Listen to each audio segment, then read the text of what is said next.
po kasi kami ng pagkakataon. Kami rin po yung napag-aral. Yun nga po nabanggit ni Ma'am kanina. Public school po ako mula elementarya. So, nandun na po yung dapat lang na magbigay din, magbalik din po para sa mga tao. Tapos po pag nandun po kasi rin sa baryo, ramdam na ramdam po namin yung appreciation. Yung, nandun po kita po namin yung pangailangan, una sa lahat. Tapos ramdam din po namin yung pagmamahal sa amin ng mga tao pag nandun na po kami. Yung talagang appreciation po nila. Kahit wala po sila masyadong maibigay, minsan may prutas ka dyan bigla dahil po na-appreciate po nila. Pero doon ka na nakatira, doktora? Opo, may tirahan po. Tsaka po yung isang malaking bagay din po, yung may pag-asa po kasi kaming nakikita. Hindi lang po ako ito, pero speaking for my fellow DTTVs din po, na sa mga ginagawa po namin paunti-unti, nakikita po namin na may pag-asa po, may mga pagbabago sa sistema ng kalusugan, mas naibababa na po yung mga serbisyo, may yung mga local government officials po, mas naiintindihan po nila yung mga pangangailangan, pati po sa barangay level. So nakakapagtulungan po at marami na pong nagagawa. So yung pong mga nakikita po namin, mahirap po iwan agad-agad kung medyo medium term po yung mga planong gusto namin. Ito, doktora, curious lang ako. Sa buong bayan ng Quezon, ilan yung doktor? Sa munisipyo po, isa lang po. Ako lang po yun. Yung municipal health officer. Kahit private na doktor, wala kahit doon? Po private, wala po sa amin. Lahat na problema ng kalusugan, ikaw. Ako po yung first line. Yun po. Parang first and only line yata eh. Kasi kung ikaw lang yung doktor doon. Pero malaking tulong po dahil yung mga staff ko rin po, yung mga nurses, midwives, empowered din po sila, mga trained sa maraming bagay. Kaya sila po talaga minsan yung unang makikita. Saka nung tinanong ko na ito kay doktora kanina, ka Ellie, kasi nung pumunta ako, kinikwento ni Mayor yung ginagawa ni doktora na pag meron daw mga sakit, yung mga kababayan nila na nangangailangan ng espesyalista, parang nire-refer ni doktora by text message ba, doktora? Opo, meron pong programa yung tinatawag na National Telehealth Center po natin, based po sa PGH na telemedicine program po. So, pwede po kaming mag-text sa kanila or minsan po sa site din, website din po nila.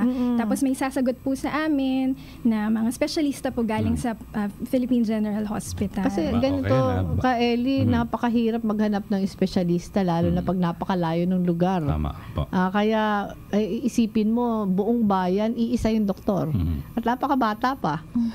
Kaya tinatanong ko siya kanina, sabi niya bihira na daw nga siya makauwi dun sa kanya magulang sa Baguio. Kasi parang napamahal na sa kanya yung bayan ng Quezon. Yun, talagang ganyan talagang pag malapit sa puso yung yung serbisyo.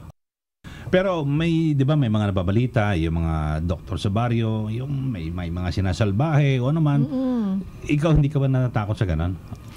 Kumpiyansa ka naman at sabihin natin lahat doon yung sa lugar na yon okay kasi naman. Kasi doktora lately nabalitaan natin na ilan na nakailan na nga po namatay, pinatay. Sa totoo lang po, ako personally sa lugar ko po safe po yung pakiramdam ko naman. Pero dahil po sa mga nangyayaring iyon, minsan po hindi rin maiwasan, paisip din po kami na baka may mangyari. Pero yun po, nakikipag-ugnayan naman po kaming doctors sa the barrio sa Department of Health para po tulungan din po nila kami, ma-protectionan din po kami. Ang nangyayari naman po sa aming doctors to the barrios, pag may problema, pag may napansin na po kami, sasabihan lang po namin yung sa regional office or minsan po diretso sa central office para masabi po namin yung concerns namin. At so may idea ka, doktora, kung ilan ngayon yung doctors sa the barrios? Ang estimate ko po, kasing merong ngayon pong 2 batches. Opo, tapos yung kaming mga nag-extend po, siguro nasa may 200 plus po kami. Sa buong Pilipinas? Sa buong Pilipinas. Almost 300 po siguro. Malaking bagay ng programang ito, ka Ellie, kasi alam mo, napakahirap maghanap ng doktor sa malalayong lugar kasi inconvenient. Saka hindi ka yayaman. Alam mo, marami din yung nagbe-medicine kasi gustong yumaman. Medyo gumanda ang buhay talaga. Pero kung magdo-doctor to the barrio ka, talagang ikaw pa yata yung, di ba? Ikaw pa yung gumagastos minsan. Okay, so doktora, bago tayo magtapos, baka meron kang mensahe sa ating mga kababayan. At yung iba parang nawawala ng pag-asa. Nako, wala man lang sa aming kumakalingan doktor. Yung iba naman, yung mga yung may mga gusto naman na maging katulad mo. Sige. Opo. So una po sa lahat, maganda pong lagi nating isipin na meron nga pong pag-asa tulad ng mensahe po ng itong programa niyo po. At una po sa mga kababayan natin na talagang magkaroon po ang bawat isa ng sense of ownership o yung responsibilidad po para sa ating kalusugan. Lahat po tayo ay mag-participate. Pag may mga programa po, ganyan lahat po tayo magtulungan. At sa mga kapwa ko naman po, Doktor, una po ay saludo ako sa inyong lahat sa pagpili ng profesyon pong ito. At ngayon po nakakatuwa na mas marami na po ang nagko-consider talaga po ng public health at magsilbi po sa mga communities. At sana patuloy po nating ma-encourage ang mga sarili natin, mahikayat po na sa pamamagitan una po ng exposure man lang po. So yun po yung encouragement ko po siguro sa mga kapwa medical students and young doctors. Pumunta po kayo sa mga lugar na ito, sa communities. Alamin niyo po paano sila mabuhay, ano po yung mga pangangailangan at yun po, baka meron po tayong maaring maging kontribusyon at yun po sana ay pakinggan po natin kung ano po yung tawag po para sa atin. Ayun. Tsaka bago tayo magtapos ka, Ellie, isang parang i-emphasize lang natin yung mga kababayan natin na gustong maging doktor pero walang pang-aral magdoktor. Meron pong pag-asa. Kasi katulad po kay doktora, scholarship. Paano ulit sila doktora mag-apply doon? Maaari pong makipag-ugnayan kung nasa mga probinsya po sa regional office po ng Department of Health. Kung malapit na po dito sa Maynila, doon po nga sa Human Health Resource Development Bureau, yung pong opisina ay nasa DOH po sa Tayuman. Doon po sila magtanong tungkol po sa scholarships. Mahirap ba doktora mag-apply? Palagi ko po hindi naman po. Basta po nandun talaga yung puso. Makikita po yan. Itatanungin po sila. Interviewin din po. Mag-apply po sila dun sa mga paaralan po muna. Sa schools, sa medical schools po muna. Once natanggap na po sila, madali na po yung... muna sila. Opo, yun po muna. Tapos madali na po yung proseso sa scholarship po. Okay. Kaya eto ka, Ellie, talaga saludo tayo. Saludo po tayo sa mga doktor nakagaya ni Doktora Mir. Bihira yung pumasok sa profesyon na to na hindi sarili yung iniisip. Yung iba hindi na magpa-extend basta tapos sa kontrata, layas parang obligasyon lang. Si doktora nagpa-extend pa. Okay, doktora, salamat po. Maraming salamat. Maraming salamat.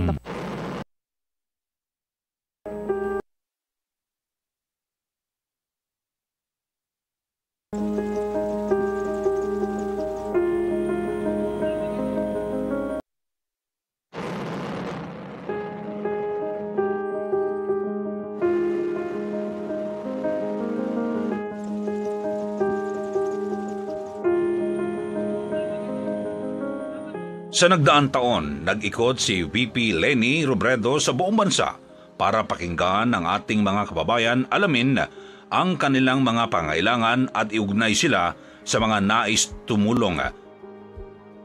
Sa pakipagtulungan ng OVP sa ibang sektor ng lipunan, naging maigi ang pagtugon sa mga pangailangan ng angat buhay communities at disaster-affected areas. Tunghayan natin ang iba pa niyang proyekto.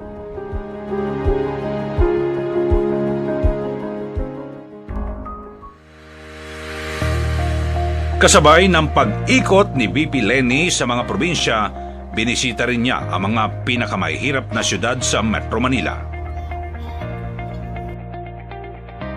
Sa mga Metro Laylayan visits, kinikilala ang mga pamilyang pinaka-nangangailangan ng tulong at binibigyan sila ng pagkakataon na guminhawa ang kanilang buhay sa tulong rin ng mga lokal na pamahalaan.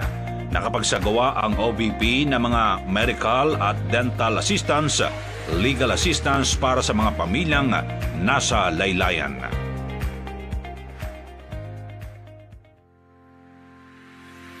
Maliban sa mga proyekto ni VP Leni na puspusang pinagtrabahuhan itong taon, itinulak din ang istorya ng pag-asa. Ang INP ay inilunsad para patuloy na mabigyang pag-asa ang ating mga kababayan. Ito ay ang mga kwento ng mga ordinaryong mamayang Pilipino na nagtagumpay sa buhay sa pamamagitan ng pagpupursige at dedikasyong magwagi sa gitna ng unos. May times po na parang sumusuko na ako, ayoko na. Pero hindi pa nawalan ng pag-asa. Ako si Jamil Montibon, taga Tondo, isa akong professional ballet dancer. Dati ako namumulot ng basura.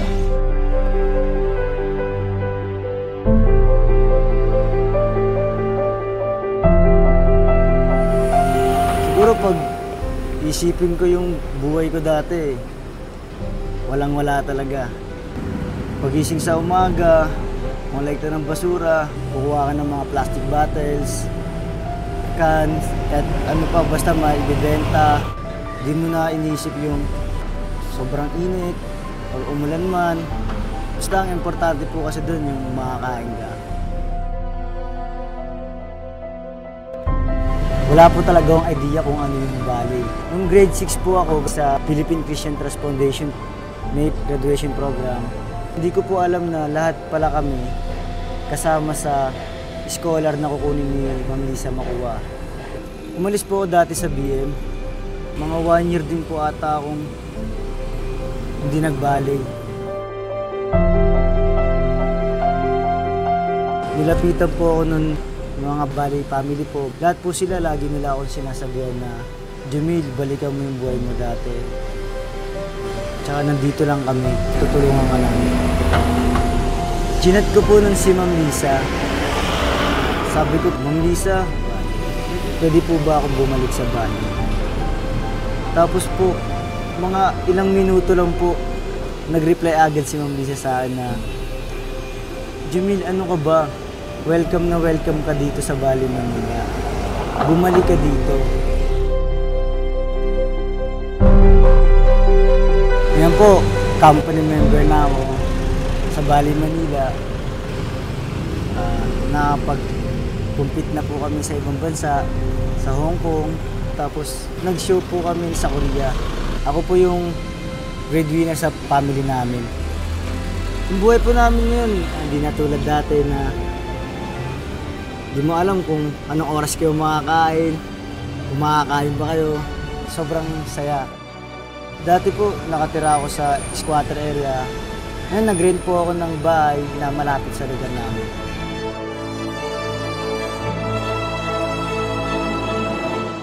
Dapat, pag bumagsak ka, bangon uli, go and go, go for your goal.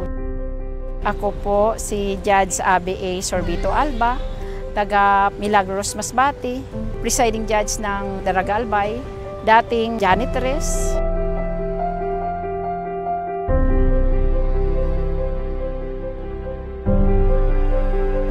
Nag-start ako mag-working student kasi nga namatay yung nanay ko, ang 13 years old ako. So nagbunot ng damo para pang tuition.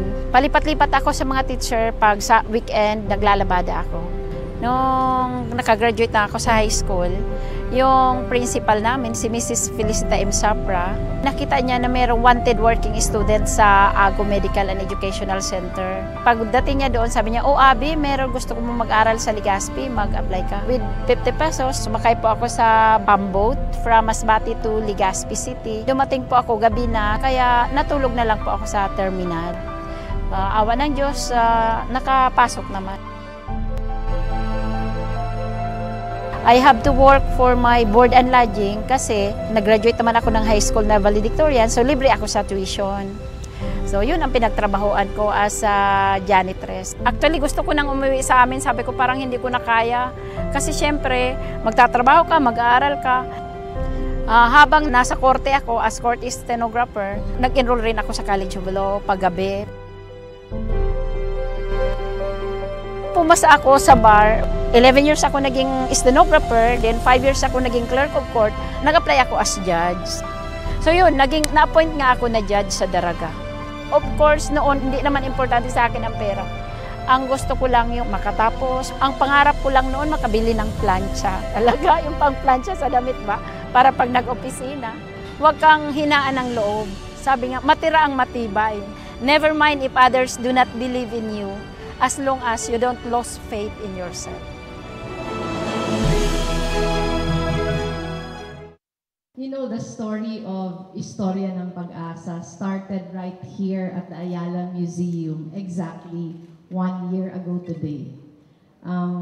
I was invited to grace an event called Araw ng Pagbasa, Araw ng Pag-asa, where Ayala Foundation was a partner of the Araw ng Pagbasa Park.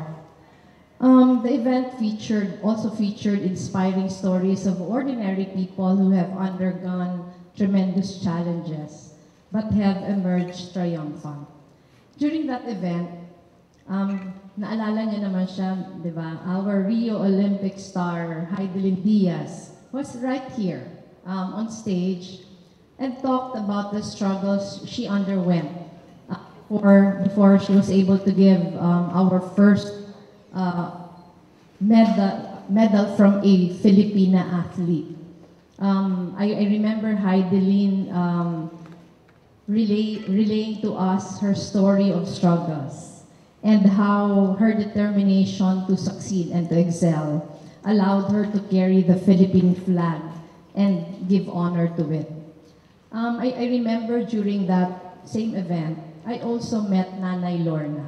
I remember she was seated at the back, but she was one of those stories being featured. Nanay Lorna was a turon vendor from Quezon City, was able to see all her children become successful themselves. Meron po siyang anak na nurse, na teacher. She was with two of her children. One of them was a working law student. The youngest was an intermed student at the UP College of Medicine. Kung naalala niyo siya, those who were here, ang liit-liit lang ni Nanay Lorna, di ba? But I was so impressed with her story of grit and determination. It was also during that same event that I learned about Ayala Foundation's Centex program and met the scholars. I remember they were from Tondo, yung mga bata, who were now facing a brighter future because of Ayala Foundation's intervention. So I left the event full of introspection and sparks of inspiration. So thank you to all of you who made it happen.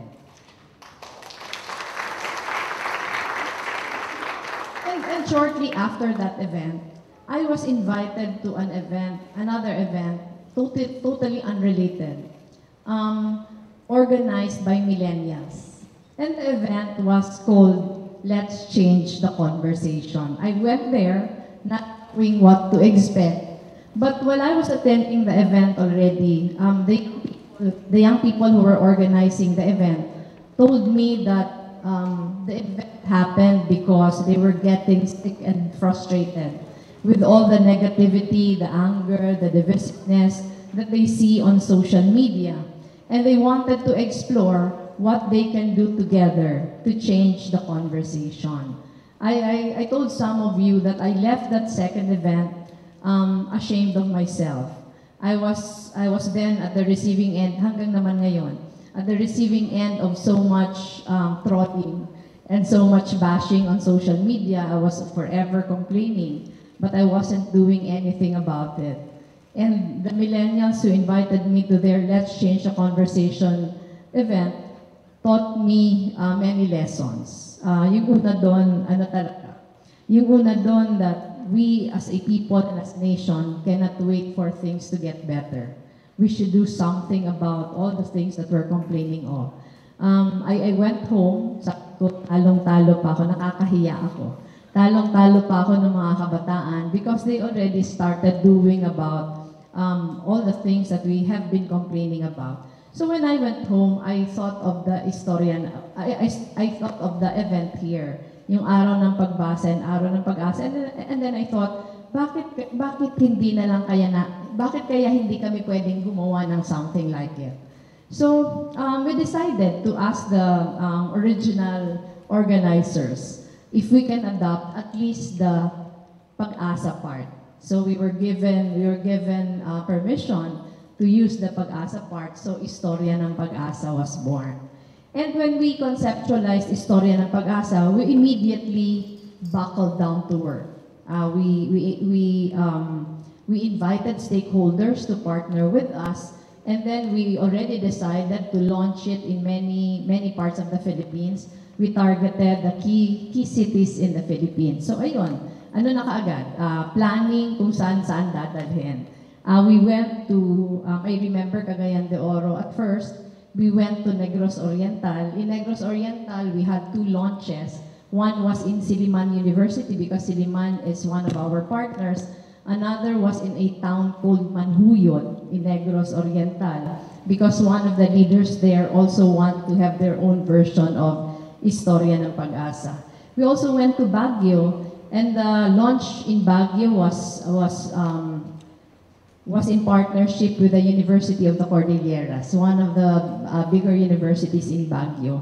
But we have many representatives from the different sectors who partnered with us. Eh, syempre, kung meron sa Cagayan de Oro, Negros Oriental, and Baguio, dapat meron sa amin sa Camarines Sur. So we also had a launch in Camarines Sur. If my memory serves me right, nandyan yung aming partners from Camarines Sur. We launched it during the death anniversary of Jessie, di ba? When we were commemorating the 5th death anniversary of my husband. That was the day we launched Istorya ng Pag-asa there. And since then, we already had a big photo caravan. We also launched it in Cebu. And in Cebu, we also had 2 launches. One launch was for the city of Cebu, and one was for the province of Cebu, because we had different set of partners for both. Ayan yata yung sa city of Cebu. Ayan. Nahuli lang yung picture na sunod, pero yung sunod na picture sa Cagayan de Oro, this was actually the first launch. Next slide, please. In Cagayan de Oro, our partner is Xavier University. So, Xavier University is our partner, not only with our Istorya ng Pag-asa project, but also with our Angat Buhay project, which is the key advocacy project of the Office of the Vice President. Of course, here in Metro Manila, we had a big launch in Quezon City. But because Quezon City is so big, Vice Mayor Joy proposed that we divide Quezon City into the legislative districts. So, 6 yung legislative districts in Quezon City. We already had 4 launches. District 1, District 2, District 3, and District 5. 2 na lang yung hindi pa. We also launched this in Palawan, in Puerto Princesa. And then we went back to Bicol and had 2 simultaneous launches in Albay and in Sorsogon. Wala na. Ayan, yan yung sa Palawan. The next one was in Albay and in Sorsogon. After Albay and Sorsogon, we recently had a launch, parang hindi yata nakasama yung Bacolod. We also launched in Bacolod. And then recently we launched in Iloilo. In Iloilo, our launch was at the Assumption College of Iloilo. But the good thing about it is that Assumption College of Iloilo also invited many other schools to partner with them with Istorya ng Pag-asa. And of course, we could not neglect social media, because social media was actually the inspiration behind Istorya ng Pag-asa, because all the negativity is in social media. So we had a big social media launch at the Cuneta Astrodome in Pasay. If you look at the picture, this is a 12-year-old boy we met when we visited Taysan, Batangas. Itong 12-year-old boy na to, ikikwento ko lang sa inyo. We went there with private partners because Taysan is one of the poorer municipalities of Batangas. We wanted to help an elementary school there. We brought partners who were willing to build additional classrooms. So we went with our partners, but when we went, we decided to take a peek at the classrooms. So lahat namin pinasukan. We started with kindergarten, grade 1, grade 2, and when we entered the classroom, the grade 6 classroom, we were with the mayor and the vice mayor. I was so surprised that the mayor and the vice mayor knew one of the students. Siya na yun, si Francis. So, because I was curious, I was asking the mayor and the vice mayor, bakit niyo siya kilala? And the mayor was telling us, naku, yan si Francis. Everyone here in Taysan knows him. Because right after school, he goes around the town para magtinda ng hotcake sa Katuron. And that was one thing he was doing every day of his life. So we talked to Francis, in-interview namin siya. Sabi namin, hindi ka ba nahihirapan? Kailangan nag-aaral ka. Sabi niya, hindi po ma'am. Madali lang naman maubos yung aking tinda. Nakakapag-aral pa naman po ako and I'm very happy that I'm able to help my mother. Sabi niya, katunayan po, I think he went there July. Sabi niya, katunayan po, nung summer, buwelo akong magtinda. I was not just selling hotcakes and turon, but also ulam. So, sabi niya, nakasave po ako. Nakasave po ako ng malaki, kaya meron na po kaming pambaon na magkakapatid for the entire school year. So, you're very inspired. We invited Francis here because we wanted to help him. Sabi namin, dapat yata yung 12-year-old na bata, hindi pa naman pinapagtrabaho. Diba? So, we're trying to help Francis now. And then after that, parang hindi pa din kami kontento, we thought of inviting schools. The first school we invited was Ateneo de Manila. Yung Ateneo de Manila, when we were presenting the project to the officials of Ateneo de Manila, parang Father Jet was saying, this program is perfect. I want to adopt it as a regular part of our, intact.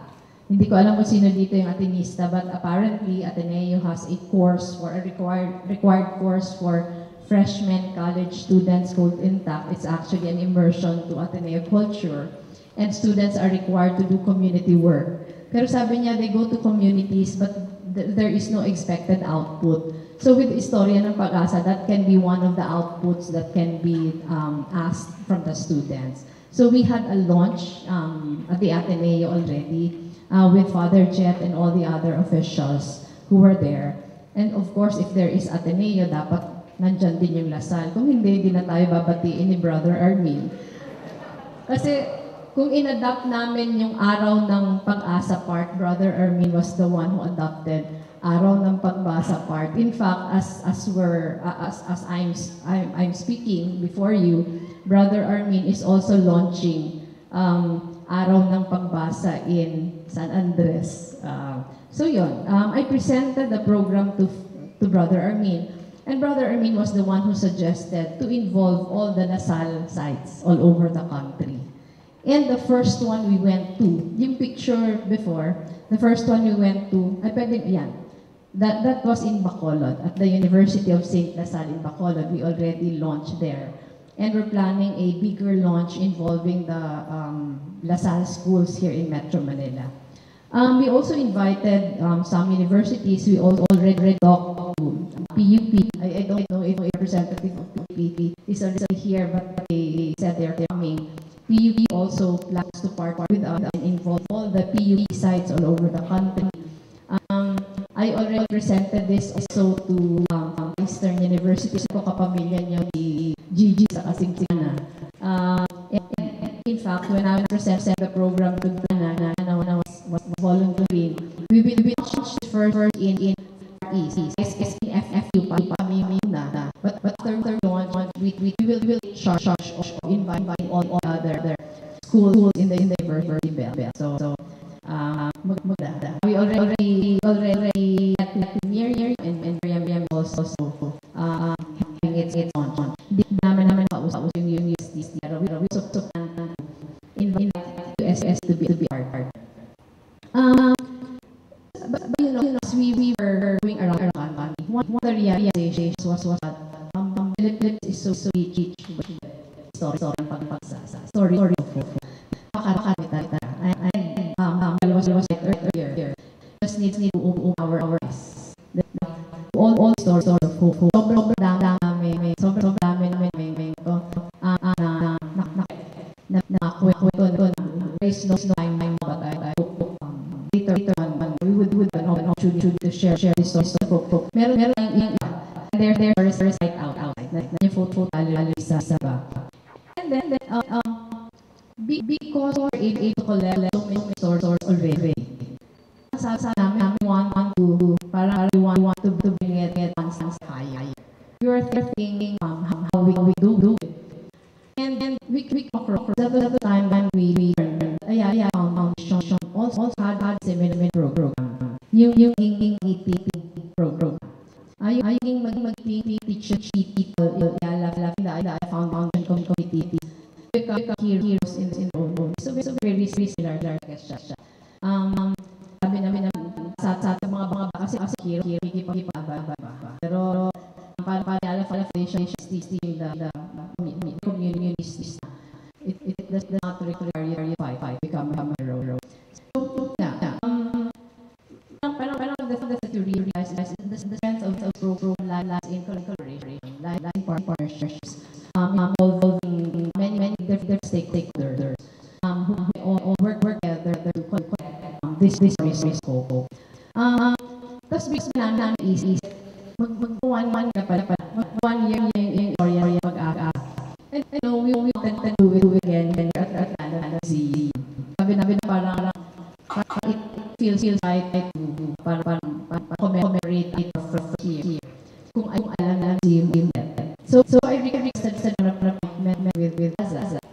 And I said I wanted to send him project where I'll ask corporation to be partner. When I went, nandun the first sabi ni Aza, alam na nakakakat sa'yo na. So Rod sir, I sent project. Alam mo dun sa nung kapatid na consider daan. Tapos just Fernando na make sure that you're up. Wala Joel. Pag honest na Joel but you know we thought of having a short festival kasi we realized we're using social media and short videos the ones really catch attention people have very short attention span. Alam have photo gallery already. But then mga dumadaan ang hin para shock te. Want to have a to really use up may alam we also everything to gallery in schools where anywhere na traffic tao is huge. Pero think it's enough. We have social media already, but don't have enough videos of our stores. So thought of why we bring us test further through on Asian Fest. That we do justice is the beautiful story we are part to unearth and better to partner it with Foundation, who are our partner from the very start. Papasama sa alal and from Falp Maskin with SM. The isa na pagpagsa festival is vision to come a nationwide competition of short documentaries that feature the extraordinary report. Pwedeng feature na yung picture sila gawa sila na video, but aim to let every Filipino so that merely or unity and positivity in trying videos that to be able to other with shown in social media and ayan of is ready na the winners of the competition. The videos will show before the show of the year choose. Ngayon tayo nakita natin si Dede Ram sa Rai. So confidential natin Dede Ram. Still very short film it. Ang competition will competition require 5 minutes to 5 minutes na and further be press para maging match sa mga papapa.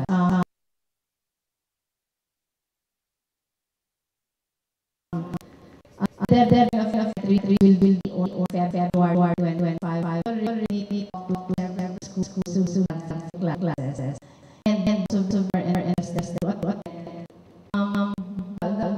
social warning be June 2018. I don't know if already gold. Not up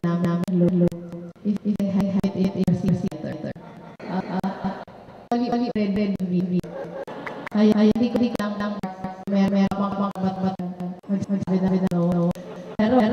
I think para tutupan. But we have if you have a working very you and this okay then no problem also. Yeah, yung sa hindi marami kayo to namin. So yun isa marami salamat. So it's our setting and this the festival. And as I said, this is designed to bring the program one step forward. We have a lot of plans still para dalhin pa siya sa iba't ibang medium because what we want is to saturate our environment with good stories. Hindi lang yung lahat awayan. I am sure every one of you is on Facebook and would know what I'm talking about. Sabi ko, how beautiful it would be if what we will be talking about are inspiring stories of ordinary people that have touched our lives and will inspire us more.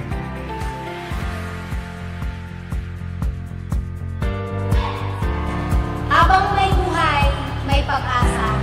Yan ang susi para di ka manlumo sa hirap ng buhay. Masaya ako dahil nakamit ko ang silver medal sa Olympics.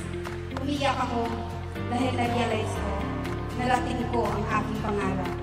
Despite all the challenges I faced, dahil naniwala ko at di nawala ng pag-asa. Yan ang istorya ng buhay ko. Alam natin lahat na ang kwento ng bawat Pilipino ay istorya ng pag-asa. Kaya ang gusto natin mangyari, hanapin natin yung kwento ng lahat ng mga karaniwang Pilipino na gumawa ng mga di karaniwang bagay para magtagumpay. Alam natin na sa kabila ng kahirapan, patuloy pa din tayong mangangarap at magsusumikap. Hindi lang sa labas ng OBP ang pinagtuunan ng pansin ni VP Leni, kung hindi siniguro niya rin na maayos ang mga proseso sa loob mismo ng tanggapan. Kung maaalala natin lahat, ginawa natin layunin na sa loob ng taon na ito, 2017, ay makakamit natin yung ISO certification. In this regard, we would like to congratulate the Office of the Vice President as we formally award today the ISO 9000 Quality Management System Certification. Congratulations and more power to the Office of the Vice President. Katuwang ang lahat ng mga miyembro ng tanggapan ng Vice Presidente, nakamit ng OBP ang ISO certification ngayong taon kung saan mapapalakas pang lalo ang serbisyong bayan para maabot ang ating mga nasa pinakamalayo, pinakamaliliit at pinakamahihirap na bayan. Naniniwala tayo na yung serbisyo natin sa mga Pilipino, lalo natin mapapahusay unang-una pag pinahusay natin yung ating sarili. At itong ISO certification nagpapakita na kung may gusto kang makamtan, kailangan mong pagpaguran. At alam natin kung gaano kayo lahat nagpagod. Alam natin kung gaano kayo lahat nagpagod para makamtan natin to.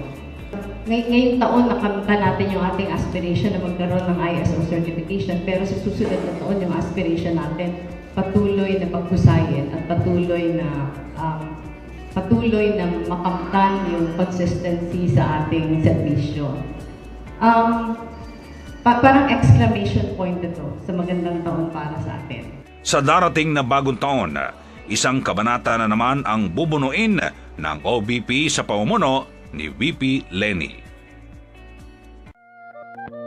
Sa pag-ikot ngayong nagdaang taon, nalaman natin ang pinakamabisang solusyon laban sa kahirapan ay ang kabuhayan. Kaya't noong Angat Buhay Anniversary, ipinakilala ni VP Leni ang Angat Kabuhayan, isa sa mga advokasiyang nakapaloob sa Angat Buhay program. I am chica from the manufacturing industry, and I will take part in promoting inclusive job and livelihood opportunities. Ako po si Dan Songko mula sa agribusiness sector na tumutulong sa maliliit na magsasaka. I will take part in promoting inclusive livelihood and jobs. Good morning, I'm Jerry Esquivel. I'm from the construction industry, and I am and will continue to take part in nation building. I am Marife Zamora from the IT BPO industry, and I will help in promoting inclusive job and livelihood opportunities. I am Jose Marie Del Rosario from the tourism and services industry, and I will take part in promoting inclusive job and livelihood opportunities. Magandang umaga po, ako si Marilyn Manila at sa ngalan po ng buong microfinance industry sa Pilipinas, we will take part in promoting inclusive job and livelihood opportunities. Good morning, I am Christine Sevilla from the recruitment industry, and I will take part in promoting inclusive job and livelihood opportunities.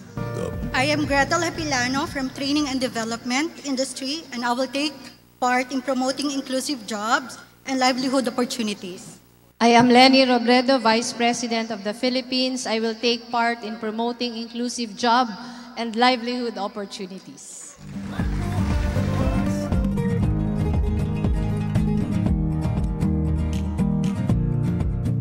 Inilulungsad po natin ang angat kabuhayan upang makapagbigay ng trabahong marangal at disente, permanente at pangmatagalan. Trabahong magbibigay ng magandang kinabukasan dahil ito ang nakita nating daan para matuldukan ang kahirapang pumipilay sa ating mga kababayan. Ito ang angat kabuhayan.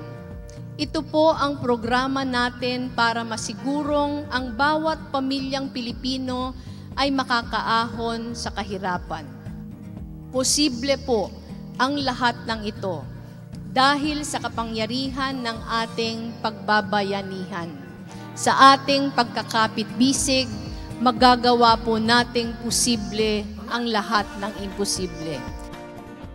Napakalayo pa ng kailangang abutin at napakarami pang kailangan ng tulong. Ngayong taon, patuloy ang trabaho ni VP Lenny sa pamamagitan ng angat buhay at mga advocacy areas nito at sa tulong ng buong OBP at mga partners, patuloy ang laban ng sambayanang Pilipino sa kahirapan. Thank you very much Golden ABC Corporation and Batimco Corporation, pati po kay Bernie and Alice Liu sa napakagandang school building na makikita po natin. Ito po ay hindi lang pagbibigay ng classrooms para sa ating mga kabataan, pero magbabago ito ng buhay dito sa isa sa pinakamahirap na barangay, dito po sa Camarines Sur, yung barangay Punta Tarawan. Ito po yung barangay na madalas binabaha, madalas natatamaan ng bagyo. At yung binigay niyo po school building ay pwede din nilang gawing evacuation center para po mas panatag na yung kalooban ng ating mga residents. Kaya maraming salamat. These small little things that we do every day that ultimately makes a bigger impact when we look at the broader picture. But I guess for next year, we plan to do more of the same and more of something different, I guess. So we'll probably have more feeding programs, solar kit distributions in other barangays. I think we were planning to do some barangay health center setups. I think we just weren't able to complete it this year, but then for sure we're going to target that for next year. And of course, Marawi is a location that we really want to assist in. So for us, we're really need agnostic. So it really depends on what is needed by the people around us. So if the Angat Buhay program can let us know how we can help better, then we'll be more than happy to participate. Pakinggan po natin ang mensahe mula sa ating Vice Presidente sa pagpasok ng bagong taon. Isang manigong bagong taon sa inyong lahat mula sa aming pamilya at sa tanggapan ng pangalawang Pangulo. Sa ating pagsalubong sa 2018, panalangin natin na patuloy na mamuhay ang liwanag ng pag-ibig at pag-asa sa puso ng bawat isa. Marami tayong pagsubok na hinaharap at haharapin pa. Ngunit sa bawat komunidad na ating pinuntahan at sa bawat pamilya na ating nakasalamuha, naging saksi tayo sa katotohanan na ang bawat Pilipino ay tanglaw ng pag-asa. Kaya't ngayong 2018, nananatili tayong matatag at determinado sa ating adhikain na iangat ang ating mga kababayan mula sa kahirapan. Sa mapanghapong panahon na tulad ngayon, sandigan natin ang bawat isa. Patuloy nating pagsilbihan ang ating mga kababayan, lalong-lalo na yung mga nasa laylayan ng ating lipunan. Muli, isang masaya at masaganang bagong taon sa ating lahat.